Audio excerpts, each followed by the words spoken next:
Hey, what's up, everybody? It's your boy Rick representing Team Pro Vids, exposing great minds. And today's a great day.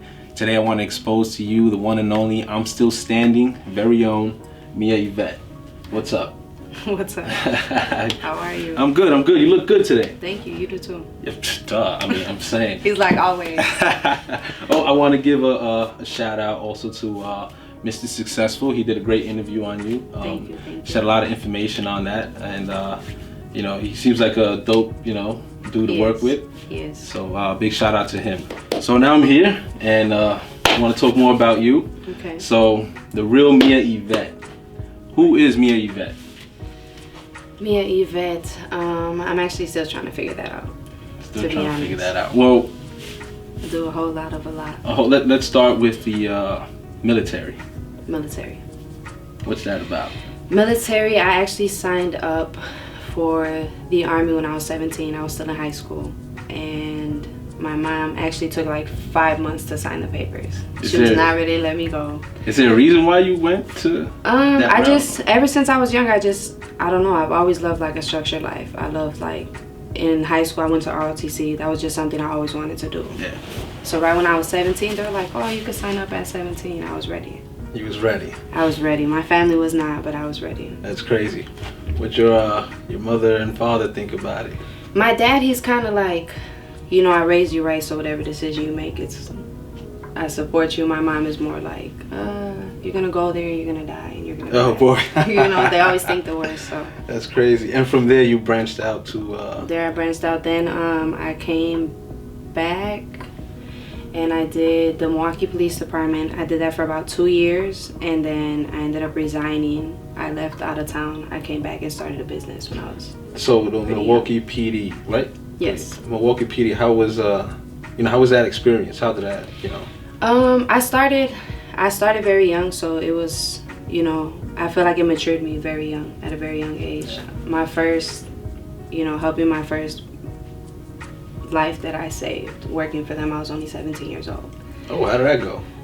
It was kind of crazy. I was actually driving a friend home from work. I was sick. It was actually funny because I got in trouble for it.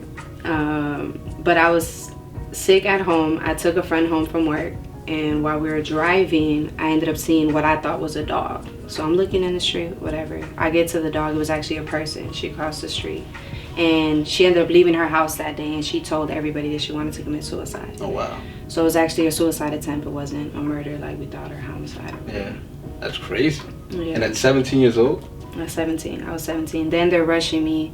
They try to put me in post, which is like the police officer support team. Yeah.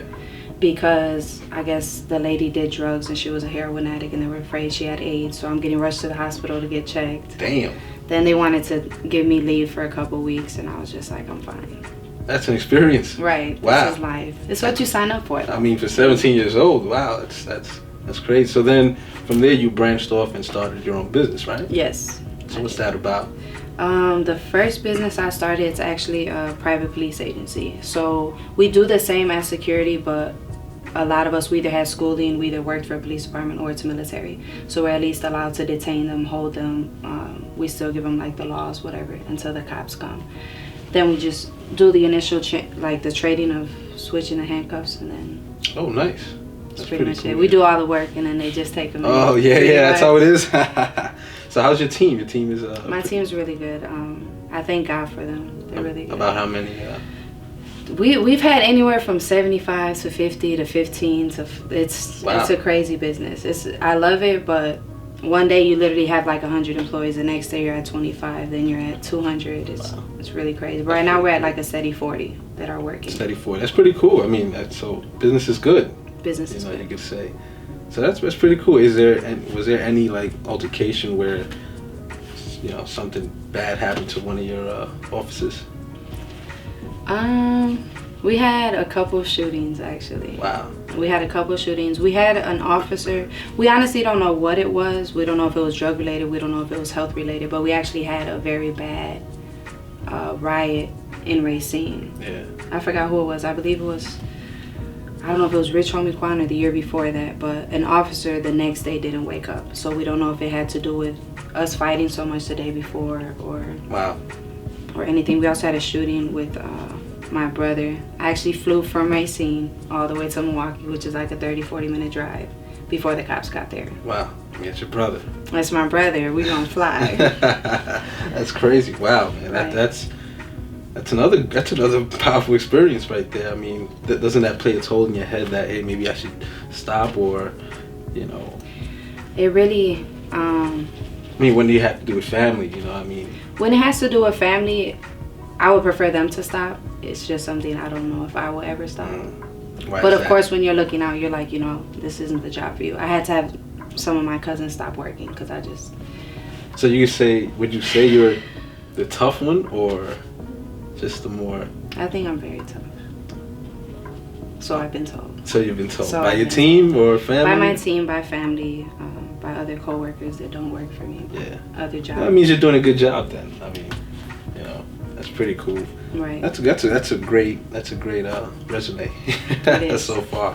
So now, talk about your I'm Still Standing organization or foundation. That's what. Yes. So what's that about? I mean, you know, I know something happened to you. You know, right. You want to share that? I'm Still Standing was actually an organization that I brought to Milwaukee on December 12th of this year. I started it on October 27th, so it's fairly new, but this is something since I was 14 years old I've been talking to friends about, you know, them wanting to attempt suicide, and I'm trying to keep them strong. And it got to a point where it was like I was 17, I was going through my own personal stuff. I was 18, going through my own personal stuff. And every year I'm helping people. Finally, I got to the age of about 19. I went through a really bad injury that it left me. I really honestly felt like I was supposed to be paralyzed, and God gave me another chance. Because when the injury happened, literally everything from like my waist down, I couldn't feel anything. I'm literally screaming because I'm like, my life is over, and I'm 19 years old. So it was a lot of stuff that happened to me, and at the same time it was like I was going through relationship problems and everything, and one day I just felt like I couldn't take it no more. The pain was really bad. I couldn't help myself. I'm laying in all types of stuff I shouldn't have been laying in. Wow. You know, I had pinched nerves, so I lost bladder control. It was just really crazy. And one day I felt like it was my time to end it, because I was already, it's like you're alive but you're not living, you know. So I decided to end my own life one day, and God gave me a second chance, and I'm still here. And that happened 3.5 years ago, and ever since that day, like whether it's texting somebody, whether it's saying hello, whether it's paying a bill, whether it's stopping and giving a random person a box of food, it's ever since that happened 3.5 years ago, I've helped somebody, and that's something I plan to do for the rest of my life. But it's mainly an organization to bring suicide awareness to every city. That's my future goal. Yeah, that's great. I mean, you don't normally hear, you know, about organizations like that. I mean, not that I, you know. I mean, people don't really pay attention to things like that. Yeah. And it goes on a lot. It does. Right? I mean, it really does. The statistics are crazy. The statistics are crazy. This is something like I thought it was a lot, me personally, because in my city I know a lot of people, and a lot of people reach out to me that feel comfortable with me. Yeah. But when I really got into it, I'm like, you know, I'm going to start doing research. My brother's girlfriend actually did a couple statistics for me, sent them over. We actually drove out to a university. It's called St. Xavier's in Chicago. And we did a survey when they came in, like, have you ever attempted suicide or thought about suicide, yes or no? And at the end of the survey, it was 81% of the university had said yes. That's crazy. Crazy. But 81%. The crazy thing is that everybody's thinking that it's just them, that they're alone. That's true. That is true. And I seen that like on your Instagram page. Right. A lot of people, they give their testimony, you know, or some of them just reach out to you, and that's pretty dope. I think that's, you know, I think people like that need someone to reach out to, you know, and because I think your I'm Still Standing, the background of that, it's to say something and not be silent or something like that. Yeah, it's pretty much just to reach out. A lot of us were trained, like, you know, men, they're trained that they can't be weak. People in the military and law enforcement, we're trained that we can't be weak. We can't show emotion. And I feel like that's why there's so many suicide rates. We literally have like 22 veterans that commit suicide every single day. And it's because, you know, you're scared to lose your security clearance. You're scared to lose your job. You're scared people are going to look at you different. So you just don't say anything. You hold it in, hold it in, hold it in. Next thing you know, we're at your funeral, and it's something that I'm like, we can't afford. We can't afford this. Yeah, so like your advice is to say something. Even to reach out to somebody. Say something. Reach out. Just do what you have to do. As a friend and as a person, you know somebody. You know when they're changing. You know when their mood switching up. Just reach out to them. A person's not gonna always tell you I'm not okay, and that's why I tell people it's okay to say you're not okay. Yeah. And that's what people fail to realize. See, you need more people like you. I mean, that's awesome. I mean, people they take life for granted. I mean, I just want to share something with you. A couple of years ago, I donated my kidney to my mom. Wow. And you know, me myself, I still take it for granted sometimes. And you know, just me talking to you, it inspires me to go back home and give my mom a hug. I mean, you know, because we take life for granted, and you know, and it sucks when something does happen to you or your close ones, your family. That's when you feel it, you know. And yeah. So we need to be more aware of life, you know, in general. You know, stay positive. And that organization that you have is pretty dope. You know, I would love to hear more about it. You know, you have a website on it? We do have a website. It's I'mStillStanding.org. I'mStillStanding.org. We have the websites on there. We have survivors that are on there, their videos. You're also free to send in a video at any time. Nice. And we actually share it on the website. We also have a YouTube channel, I'm Still Standing, as well.